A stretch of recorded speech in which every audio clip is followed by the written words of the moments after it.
Здравствуйте, эфир главного информационного канала страны продолжит программа «Алату Лайв». С вами Мирбек Мулдакунов. Для ознакомления и обмена опытом в процессе развития местного самоуправления в Кыргызстан прибыли представители Ассоциации Махалле Узбекистана. Основной задачей этого мероприятия является содействие обмену и распространению знаний в сфере местного самоуправления и устойчивого развития на территории Центральноазиатского региона, включая изучение традиционных форм местного самоуправления и развития. Участники мероприятия получат информацию о динамике развития местного самоуправления и государственной помощи, а также смогут получить бесценный опыт в организации и предоставлении услуг местного самоуправления на примере мэрии города Балыкчы и сельского округа Шайбегата.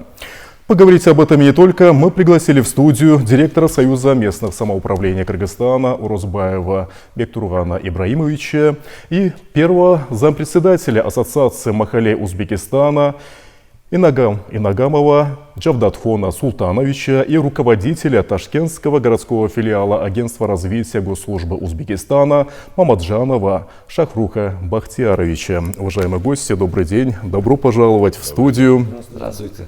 Салам алейкум. Салам алейкум. Мы очень рады видеть вас у нас на кыргызской земле. Тем более у нас такой историческая студия нашего канала. И вот, Джавдатхон Султанович, вот вы с 7 апреля находитесь на территории Кыргызстана, ознакомливаетесь с опытом ваших коллег, да, и вот в первую очередь, что бросается в глаза? Какой опыт хотели бы как-то применить у вас в стране? Ассаламу алейкум еще раз, дорогие друзья. Я бы хотел в первую очередь поблагодарить наших коллег за то, что пригласили организовать такую великолепную, я бы сказал, встречу. Еще начиная с аэропорта нас очень радужно встретили. У нас начались с первого же дня встречи с коллегами. Мы были вчера еще встречались с депутатами Джохар Кенгес, парламента Республики Кыргызстан.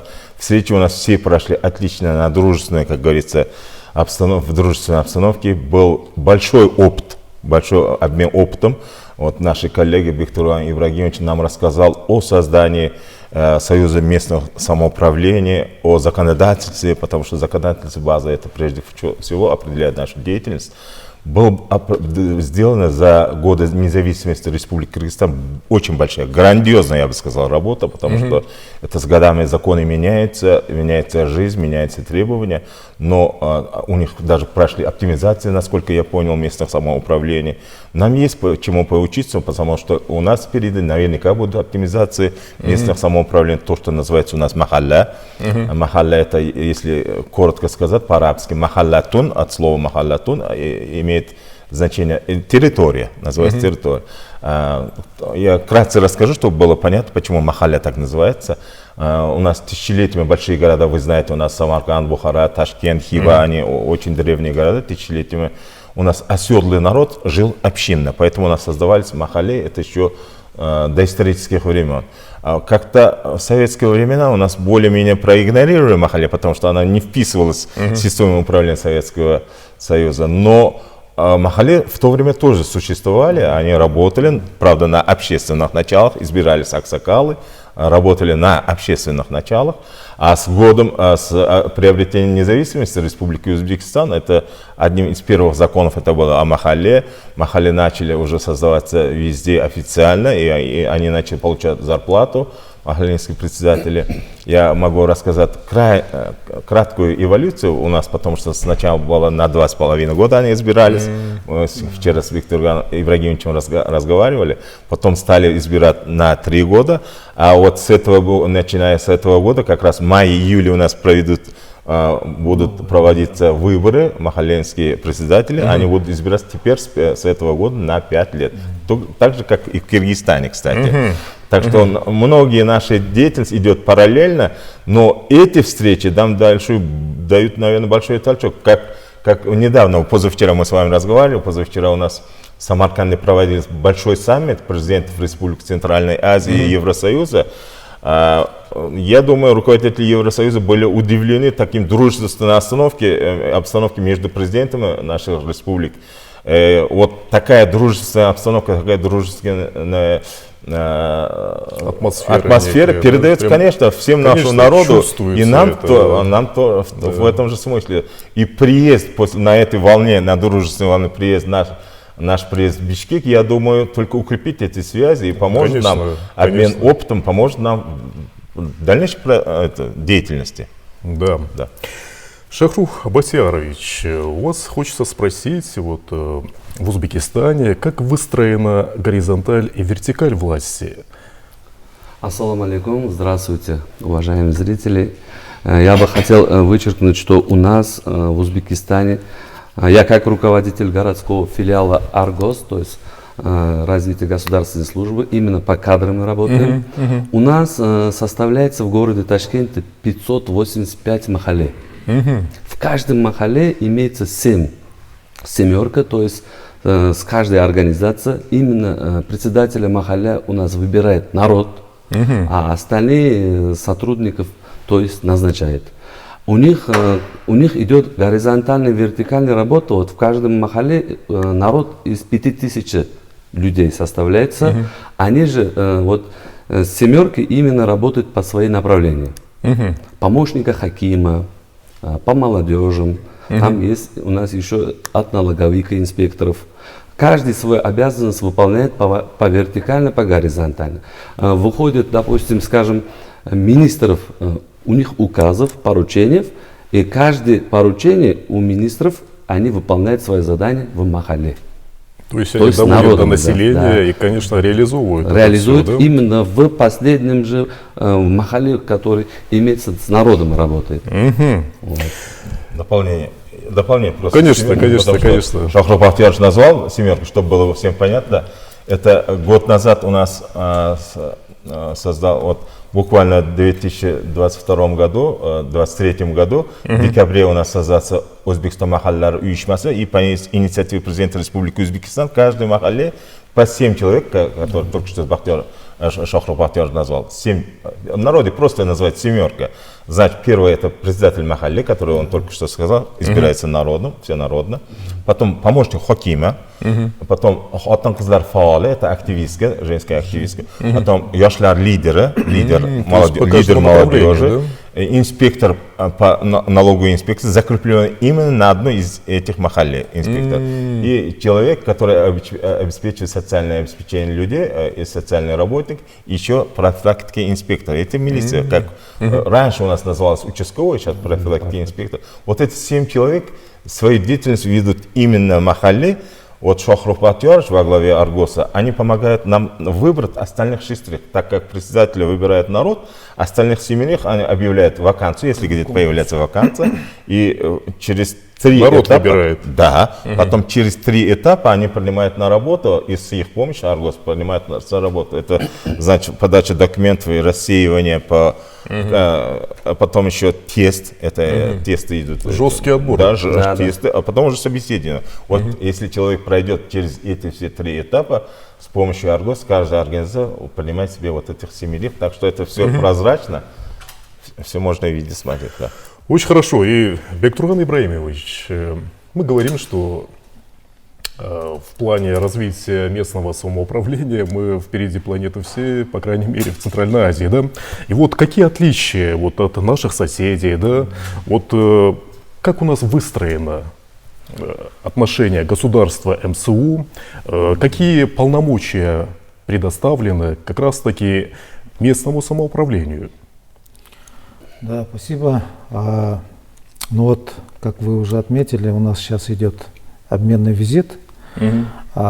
Есть, конечно, с Узбекистаном у нас схожие места, есть отличия, но главная цель вот в Узбекистане махалля — это первая власть, первичная власть, которая работает с гражданами, оказывает услуги им, да, и то же самое, все проблемы решает с ними.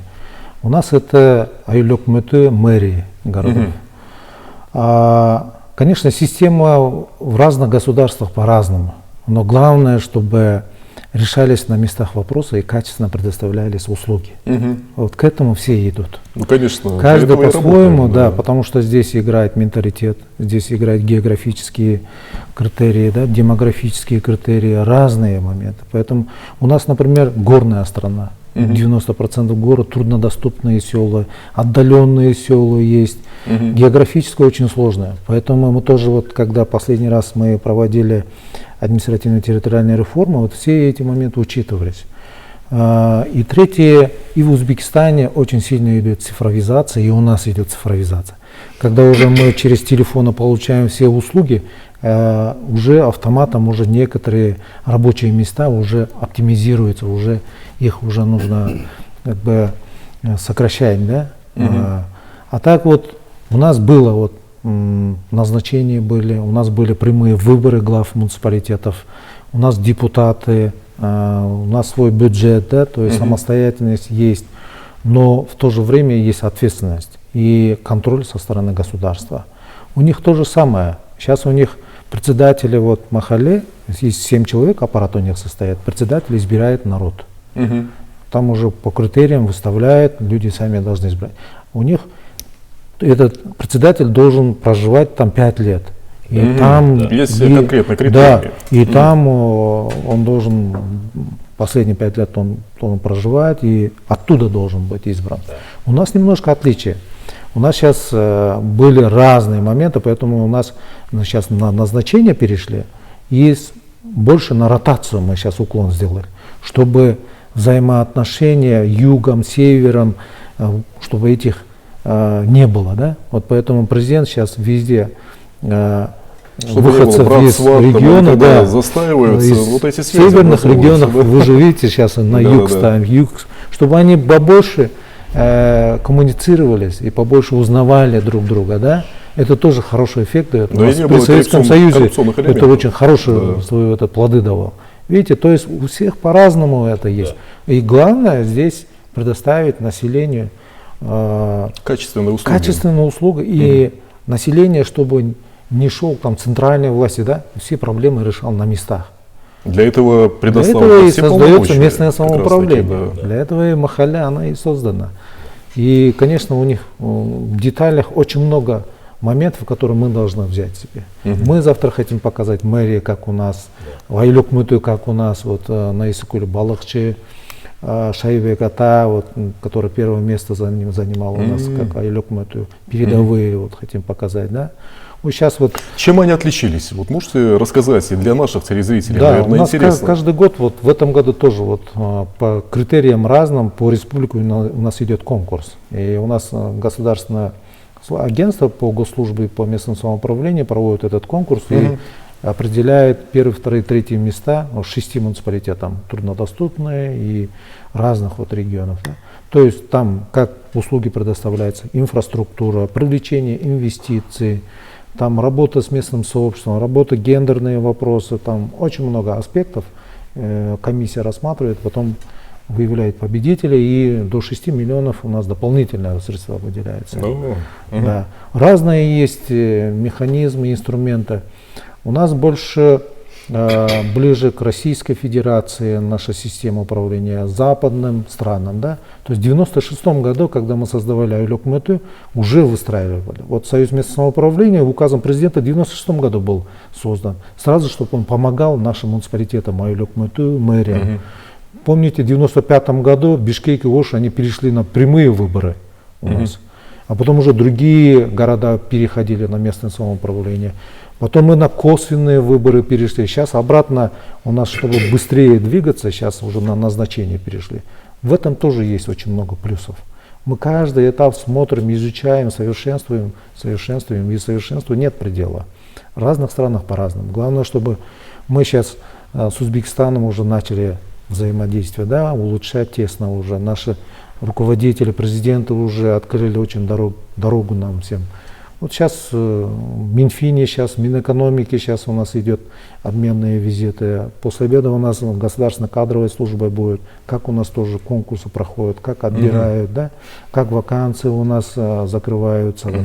Все это вот как раз Это очень, чем 100 раз слышит, да, лучше Один раз увидеть, конечно. И сегодня у вас хороший механизм. пройдет подписание меморандума, Да, насколько мне известно, да? Меморандум о сотрудничестве, наверное. Да, конечно, о сотрудничестве мы сегодня подпишем наверняка меморандум. Я думаю, это очень поможет нашей дальнейшей деятельности. У нас очень, сейчас коллега рассказывал, очень много схожих моментов.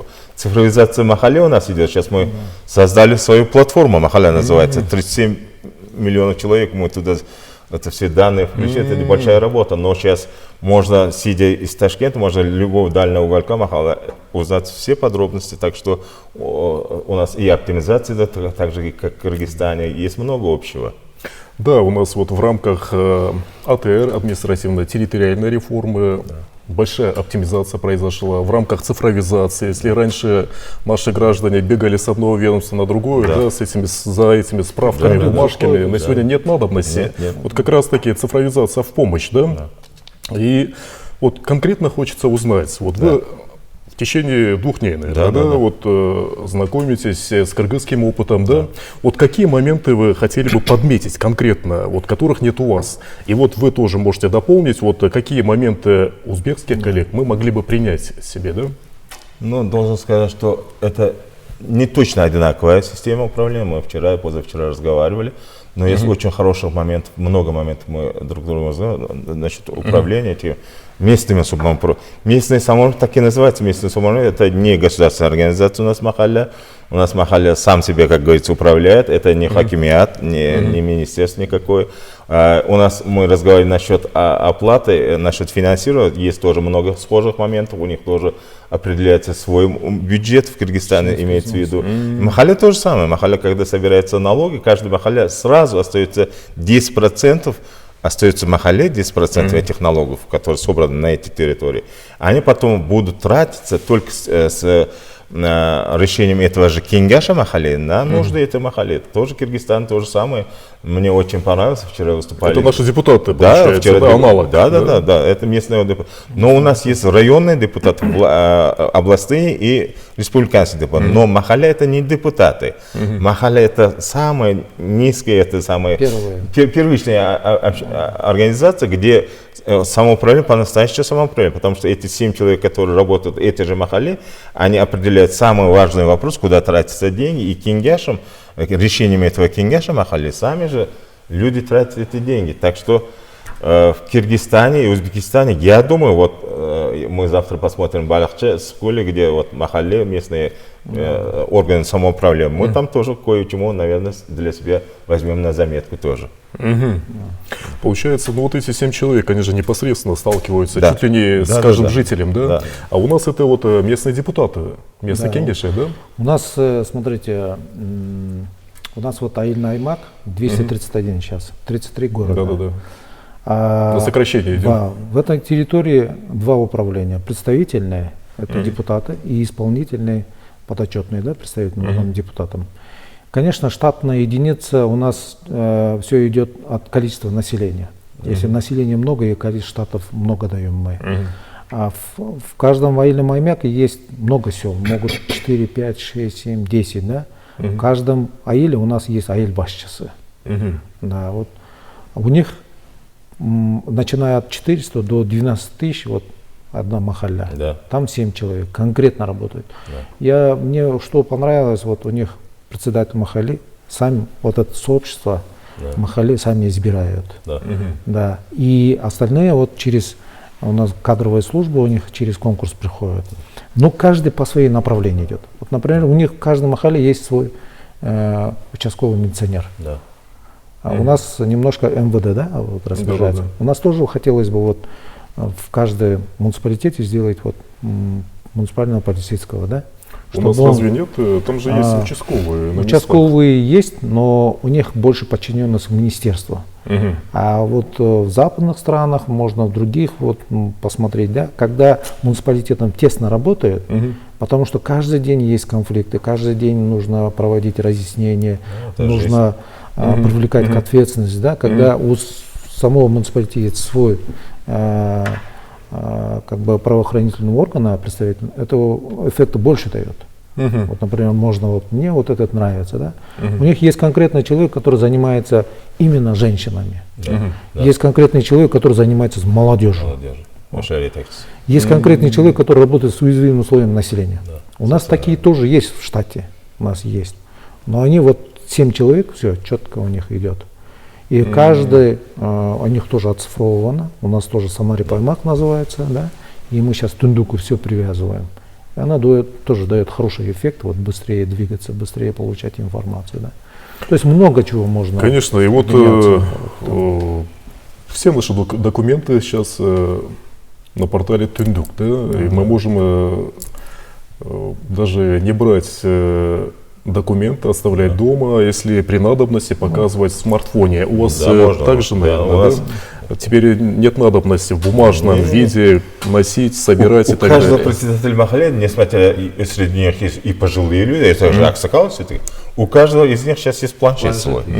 Планшет у него всегда с собой, у каждого лидера и у хоккеймеров есть свой планшет. У всех есть доступ к платформе махалля. Раз нажал кнопку, что хочешь, там все можно найти. Но, конечно, мы даем, когда ключи, объясняем, это все понятно, есть человеческий фактор, все-таки, что все данные о человеке не высветились куда-то, да, это все понятно. Но во время работы это дальше очень большой эффект. Вот, например, скажу, человек хочет взять кредит, я вчера разговаривал, мы знаем, кредит у нас никто, банк сейчас не ходит. Махалля выходит, махалленский офис находится буквально в 100-200 шагах от твоего дома. Выходишь, говоришь, я хочу начинать свой бизнес, я хочу взять кредит или субсидию, да, скажем. Помощник хоккейма по каждой махалле, как я объяснял, из числа этой семерки, он сразу же оформляет, а туда прикреплен один из банков. Инспектор банка сидит в махалле. Он же все равно работает с этими же людьми. Помогает, что Прям там же все оформляется, там же он даже в банк не пойдет. Сейчас по инициативе президента республики я был участником этого разговора, когда одну махаллу мы взяли, пилотную махаллу. Сам президент распределил, давайте, говорит, сколько у вас, говорит, безработных? 32. Вот 32 распределения, кому кредит нужен, кому подучиться, кому бизнес свой начать. Вот с этого началось, когда пошла эта работа, уже все махаллы, кстати, я должен сказать, в Узбекистане 9452 махаллы, Шахрубат, я сказал, где-то около середины 5000 людей проживает.